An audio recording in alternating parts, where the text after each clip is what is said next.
قربانی کی فضیلت۔ قربانی ایک اہم ترین عبادت ہے۔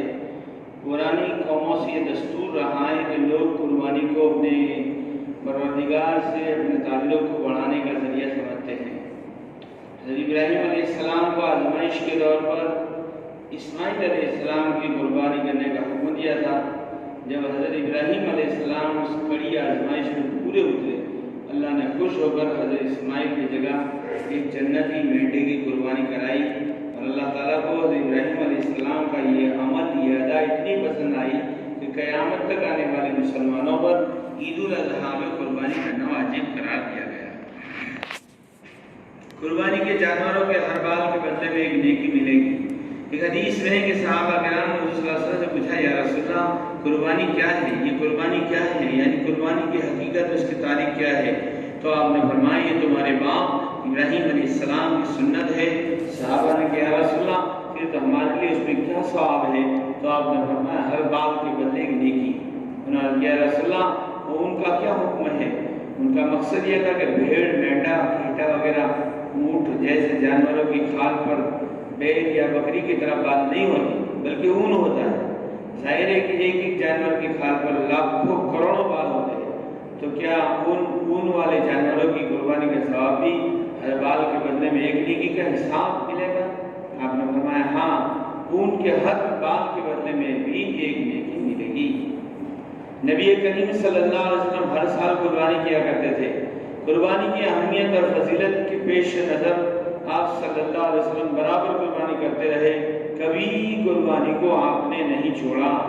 عبداللہ بن عمر رضی اللہ عنہ کا بیان ہے کہ رسول اللہ صلی اللہ علیہ وسلم نے مدینہ المنورہ میں 10 سال قیام فرمایا، برابر قربانی کرتے رہے۔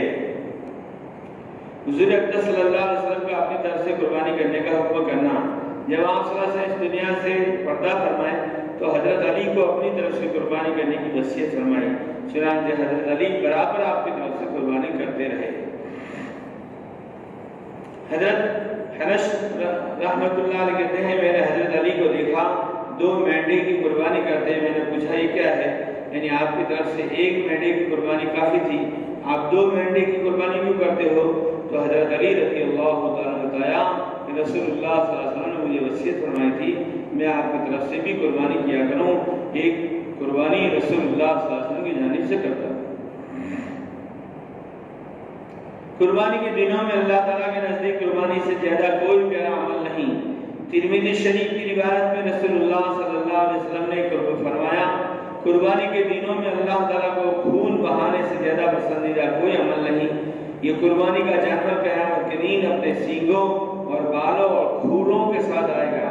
قربانی میں بہایا جانے والا خون زمین پر گرنے سے پہلے اللہ کے یہاں قبولیت کا درجہ حاصل کر لیتا ہے، لہذا خوش دلی کے ساتھ قربانی کیا کرو۔ جب قربانی کے دنوں میں اللہ کے نزدیک قربانی سے زیادہ کوئی عمل پیارا نہیں، تو ہمیں قربانی کے دنوں میں خوش دلی کے ساتھ قربانی کرنی چاہیے۔ قربانی کا جانور قیامت کے دن 70 گنا زیادہ موٹا ہوگا۔ نبی کریم صلی اللہ علیہ وسلم نے ارشاد فرمایا، قربانی کا جانور قیامت کے دن 70 گنا زیادہ موٹا ہو کر آئے گا اور نیکی تولنے والے ترازو میں رکھا جائے گا۔ لہذا خوش دلی کے ساتھ قربانی کیجیے، اللہ سے اپنے تعلق کو بڑھائیے، اللہ تعالیٰ کے قرب و نزدیکی کو حاصل کرنے کی کوشش کیجیے۔ قربانی محض اللہ تعالیٰ کو راضی اور خوش کرنے کے لیے کرنا چاہیے۔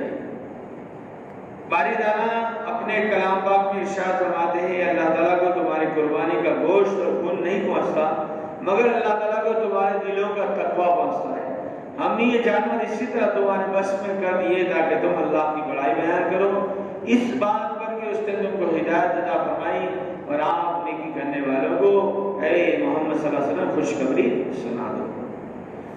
لہذا قربانی کرنے کا مقصد محض اللہ کو راضی کرنا ہو، اس کو خوش کرنا ہو، اگر ہمارے اندر اخلاص ہی نہیں یا اخلاص میں کسی طرح کی کوئی کمی ہو، مثلا قربانی کے لیے قیمتی اور فرما بہت قیمتی جانور کو خرید کر اپنی بڑائی جتانا چاہتے ہیں کہ میں تو کتنا مالدار ہوں، کتنا مہنگا بکرا لایا ہوں، یا لوگوں میں خواہ مخواہ اپنی شان اور حیثیت دکھانا مقصود ہے، اور دکھانے کا ہمارا ارادہ ہے تو یاد رکھیے اللہ کے نزدیک ایسی قربانی کا کوئی فائدہ نہیں ہے، رتی برابر بھی ثواب نہیں ملے گا۔ یقین مانیے کہ ایسی قربانی پر اجر و ثواب کی امید رکھنا فضول اور بیکار ہے، کچھ بھی نہیں ملے گا۔ اللہ کے لیے ہوگا تبھی ثواب مل سکتا ہے، چاہے تھوڑا دبلا بکرا لائے، چاہے کم پیسوں کا لائے، لیکن اللہ کے لیے لائے۔ ذی الحجہ کے شروع کے 10 دنوں کی فضیلت اوپر کی سب باتیں قربانی کے تعلق سے تھی، اسی کے ضمن میں ایک بات یوم عرفہ اور ذی الحجہ کے ابتدائی 10 دنوں کے تعلق بھی بیان کر دی جاتی ہے۔ ذی الحجہ کی 9 تاریخ کو یوم عرفہ کہتے ہیں، حدیث میں یوم عرفہ کی بڑی فضیلت آئی ہے، ویسے ذی الحجہ کی ابتدائی 10 دنوں کی بڑی فضیلت ہے، مگر ان میں بھی خصوصیت کے ساتھ یوم عرفہ کی بڑی فضیلت بیان کی گئی۔ ابو داؤد شریف کی ایک حدیث میں حضور صلی اللہ علیہ وسلم کا ارشاد ہے، اللہ تعالیٰ کو نیک عمل جتنا ان 10 دنوں میں پسند ہے اتنا دوسرے دنوں میں نہیں۔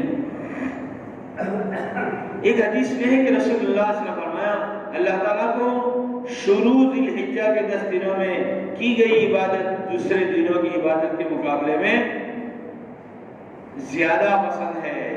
یہ 10 دن بہت اللہ تعالیٰ کے نزدیک قیمتی ہے۔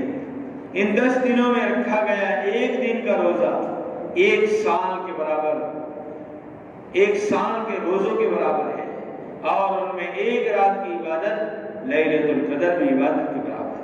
یہ 10 دن بہت قیمتی ہے، اس کے اندر کسی نے ایک روزہ رکھ لیا 1 سال کے روزے کے برابر، ایک رات اللہ کی عبادت میں گزار دی، لیلۃ القدر کے برابر ثواب ملے گا۔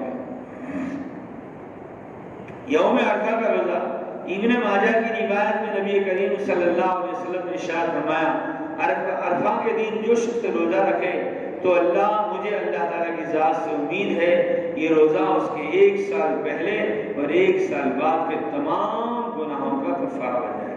2 سال کے گناہ اللہ معاف کر دے گا۔ 9 ذی الحجہ کو جس نے روزہ رکھ لیا عید کے ایک دن پہلے، یعنی 9 ذی الحجہ کے دن اللہ تعالیٰ نے حاجیوں کے لیے عظیم الشان رکن یعنی وقوف عرفہ، اسی دن حج کا فرض ادا ہوتا ہے، حج پورا ہوتا ہے۔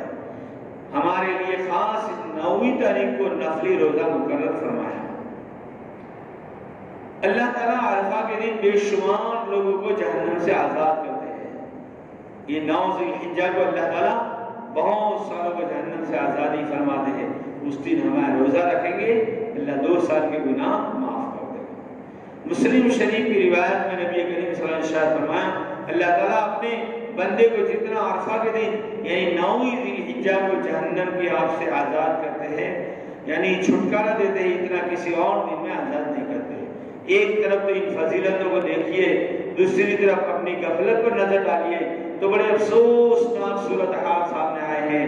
صرف یہ عرفہ کے دن ہی کی بات نہیں، سال بھر میں نہ جانے کتنے دن، کتنے لمحے، کتنا ٹائم ایسا آتا ہے جن میں اللہ تعالیٰ خاص طور پر اپنے بندوں کی طرف متوجہ ہوتے ہیں، بڑے رحم و کرم کا معاملہ کرتے ہیں، مگر ہم غفلت میں پڑے رہتے ہیں۔ دنیا کے سارے کاموں کے لیے ہمارے پاس ٹائم ہے، فرصت ہے، وقت ہے، صرف دین کے لیے اللہ کی طرف متوجہ ہونے کے لیے، توجہ کرنے کے لیے ہمارے پاس وقت نہیں ہے۔ کیا یہ صورتحال قابل افسوس نہیں، افسوس کے قابل نہیں ہے؟ یہ صورت افسوس کرنا چاہیے۔ اس لیے ہمیں اپنی زندگی کے بارے میں فکر کرنے کی سخت ضرورت ہے۔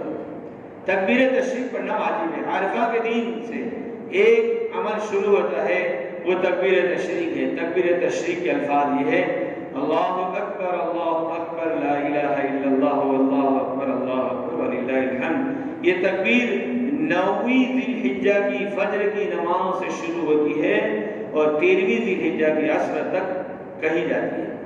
ہر فرض نماز کے بعد ایک مرتبہ تکبیر تشریق کہنا مرد و عورت دونوں پر واجب ہے۔ مرد حضرات بلند آواز سے کہے اور عورتیں آہستہ سے کہے۔ اگر کسی کی امام کے ساتھ کچھ رکعتیں چھوٹ گئی ہو تو اپنی باقی نماز پوری کرنے کے بعد فوراً اس تکبیر کو تھوڑی بلند آواز میں کہے، کیونکہ مسبوق جس کی امام کے ساتھ کچھ رکعتیں چھوٹ گئی اس کو مسبوق بولتے ہیں، اس کے لیے تکبیر تشریق کہنا واجب ہے۔ رسول اللہ صلی اللہ علیہ وسلم بھی ان دنوں میں تکبیر تشریق پڑھا کرتے تھے۔ حضرت جابر رضی اللہ عنہ سے روایت ہے کہ نبی کریم صلی اللہ علیہ وسلم نے عرفہ کے دن تکبیر تشریق کہی اور ایام تشریق کے اخیر میں اس تکبیر کو کہنا چھوڑنا، یعنی 13 ذی الحجہ کی عصر تک آپ صلی اللہ علیہ وسلم تکبیر پڑھتے رہے۔ اللہ آپ سب کو اس پر عمل کرنے کی سبحان اللہ۔